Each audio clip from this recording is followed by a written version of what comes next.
Good morning, everyone. Thank everyone for your attendance this morning. What we're going to talk about is firstly the review of New South Wales Government Procurement.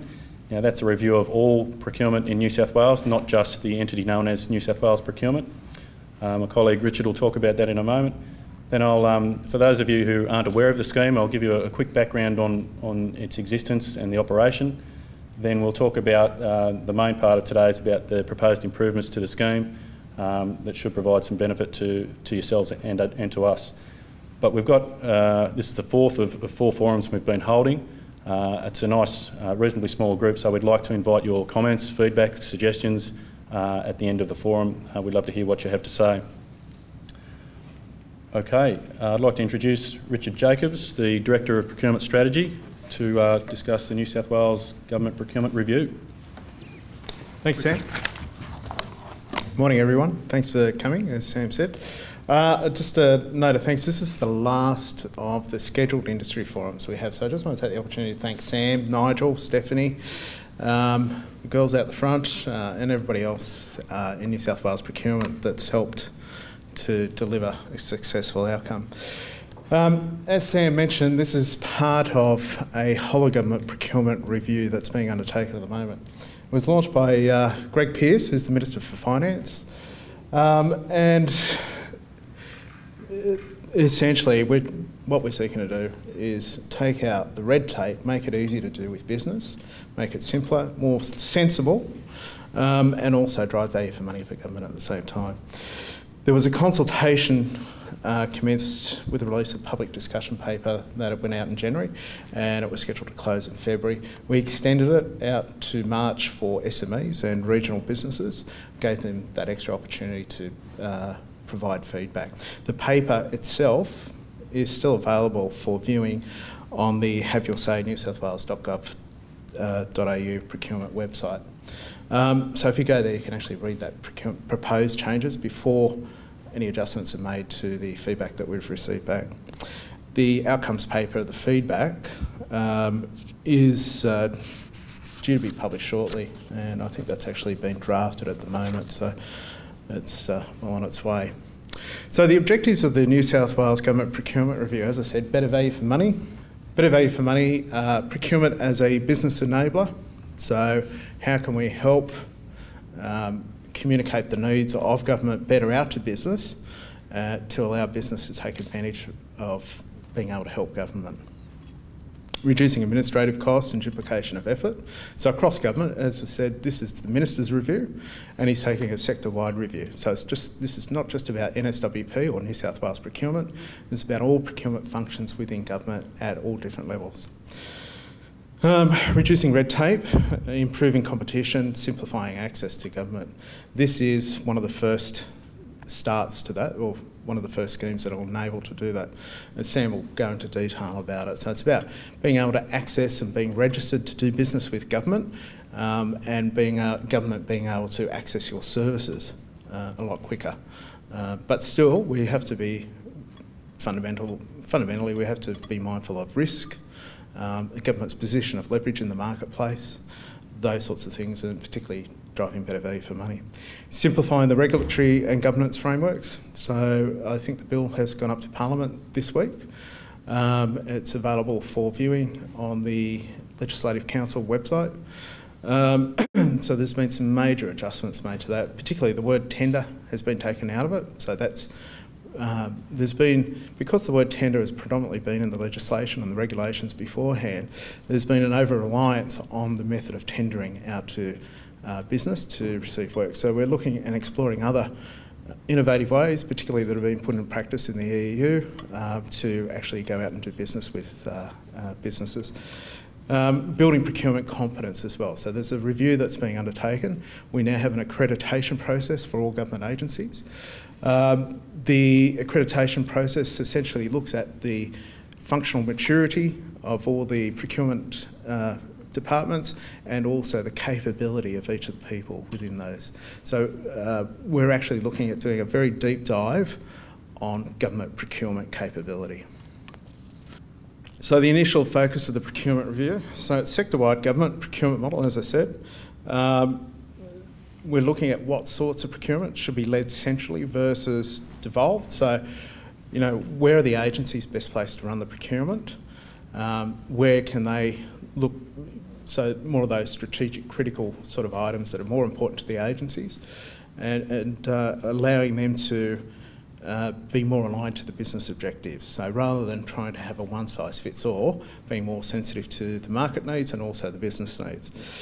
How to address procurement capability across the sector. So again, we're looking at that. As you know, as I just mentioned, we're actually trying to analyse, we are analysing what the procurement capability is, and now we're also ascertaining how we can address that capability if there's any gaps there. How to better track and realise procurement benefits for government. So Treasury have established the Fiscal Efficiency Office, affectionately known as FEO, and FEO has the task of going out and tracking with agencies how they're progressing against procurement savings that have been set target. So how to foster innovation through procurement as well, and that's another important part. So we're looking at basically 3 areas: how we can get businesses to be innovative in the product offerings, how we can be innovative in our approaches to the market, and also in our relationship management or contract management, how we can drive innovation through those as well. So there's three key planks that we're looking at there. And a lot of work's been done by Tyrus on that, as well as Department of Finance and Services. Interjurisdictional and comparable practice, private sector comparison. So we're doing a lot of work with the Australian Procurement Construction Commission. So that's a interjurisdictional organisation where the states get together and we compare best practices and see how we can actually benchmark against private industry and learn how we can actually become better at what we're doing. Review the statutory and regulatory framework, contract simplification, improvements to tendering sourcing models.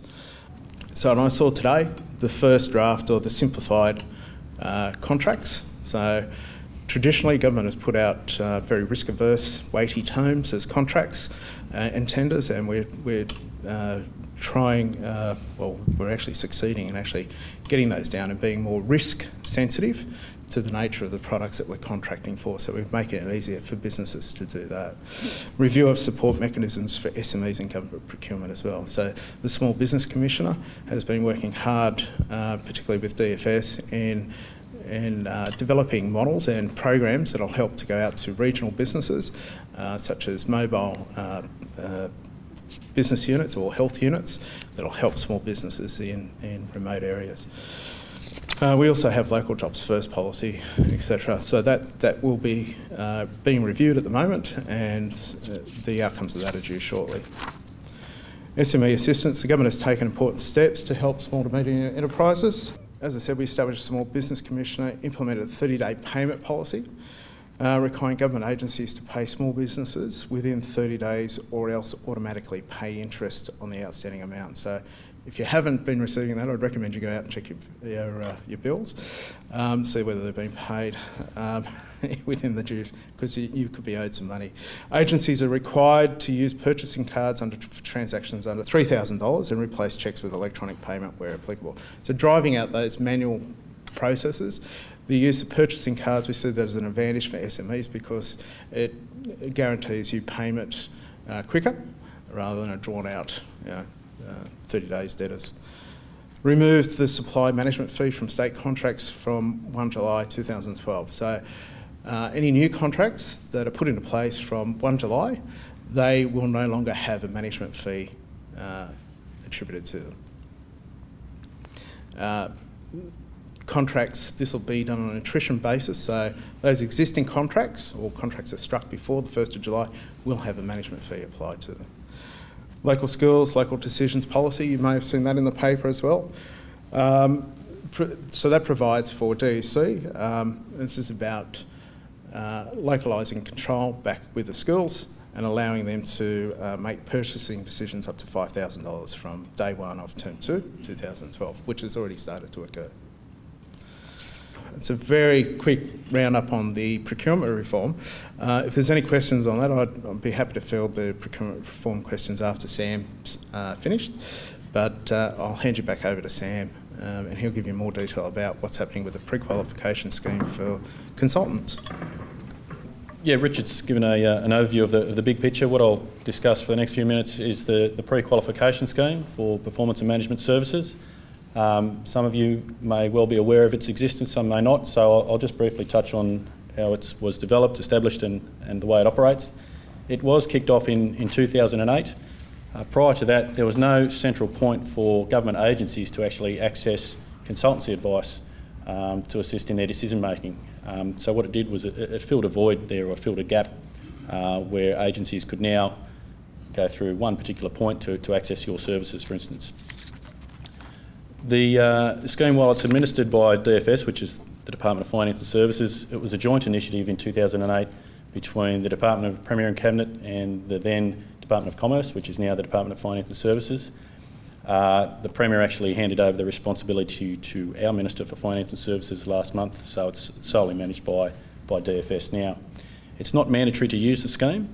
However, we're finding that the larger agencies in particular, such as Transport for New South Wales, the Department of Premier and Cabinet, our department, are using the scheme because there's benefits there in reduction in time and cost through particularly no need to go to open tender for seeking services. And the usage of the scheme really is increasing quite rapidly. We have the number at the moment is 446 pre-qualified service providers, and there's 40 categories, if you like, or they're called work types and specialties under the scheme. The key difference between this scheme and some of the other more traditional state contracts is that this scheme is open for new entrants at any time. So anyone in the audience who's not pre-qualified, you can apply at any time. That's as different to the standing offer agreements or state contracts, where they'll have 1 or 2 months where you will reply to a request for tender and then they'll select a small panel. This is a completely different arrangement, and it does fit well with the review of New South Wales Government Procurement to open things up to business. Okay, those 40 categories that I mentioned, they're grouped into 6 key work types. First being performance reviews. Now, what we're talking about there is agencies that need a review on their structure, their service delivery, a particular program or policy, or even some legislation. They need external support. They go to this work type and can select a pre-qualified service provider to conduct that work for them. The second one, infrastructure projects. We're not talking about construction delivery here. We're talking particularly about the feasibility studies, for instance, the really early planning stages of an infrastructure project like the North West Rail Link, Lane Cone Tunnel type work, where agencies like the Department of Planning are heavy users in this area. The third point there, service delivery improvement. An example would be a customer satisfaction survey to assess an agency's customers for their the way they view the services that are provided. They can seek some external support there. The fourth point, or the fourth work type, organisational capability. There's a large number of specialties under that that are heavily used, one being audit services, investigation services, advice on financial management, human resources, and a corporate or an agency's strategy. Very heavy users from this Department of Premier and Cabinet, for instance. A couple of others, general technical expertise includes environmental impact assessments, for instance, and advice on tendering and contracting, project management, general services. The sixth point there, ICT, capital investment process services, is a bit of a niche area, and that really is around development of business cases for ICT and project assurance in that area. So it's a bit of a snapshot of what's covered under the scheme. It's not set up to cover absolutely everything, but it really is a broad scope.